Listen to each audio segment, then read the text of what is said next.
Auzubillahi minasyaitonirrajim. Bismillahirrahmanirrahim.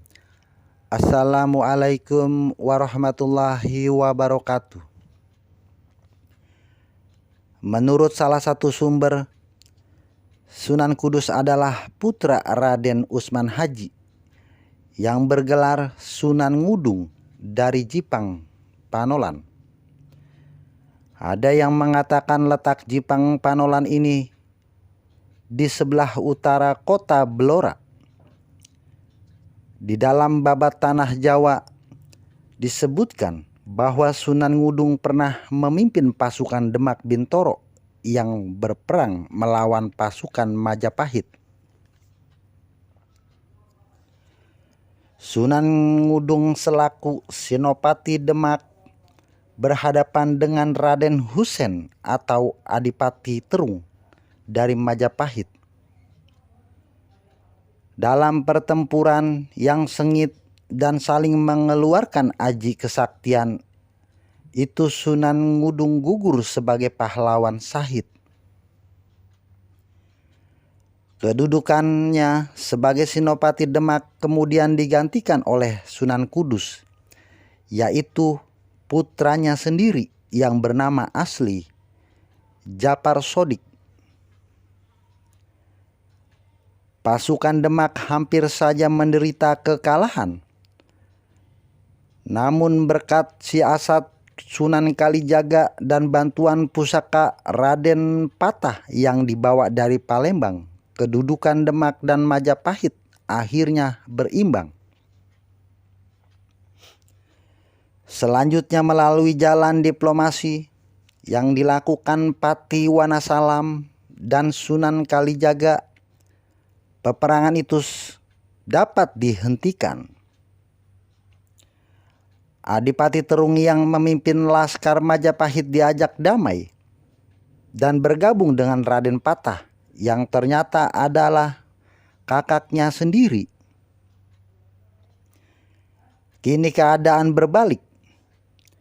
Adipati Terung dan pengikutnya bergabung dengan tentara Demak dan menggempur tentara Majapahit hingga ke belahan timur. Pada akhirnya perang itu dimenangkan oleh pasukan Demak. Di samping belajar agama kepada ayahnya sendiri, Raden Japar Sodik juga belajar kepada beberapa ulama terkenal. Di antaranya kepada Kiai Telingsing, Ki Ageng Ngerang, dan Sunan Ampel. Nama asli Kiai Telingsing ini adalah Tilingsing.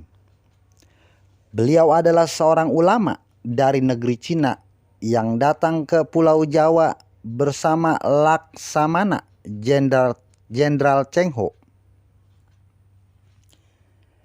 Sebagaimana disebutkan dalam sejarah, Jenderal Cheng Ho yang beragama Islam itu datang ke Pulau Jawa untuk mengadakan tali persahabatan dan menyebarkan agama Islam melalui perdagangan. Di Jawa, Telingsing cukup dipanggil dengan sebutan Telingsing.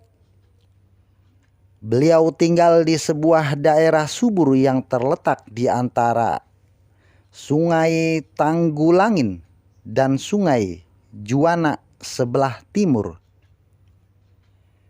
Di sana beliau bukan hanya mengajarkan agama Islam, melainkan juga mengajarkan kepada para penduduk seni ukir yang indah.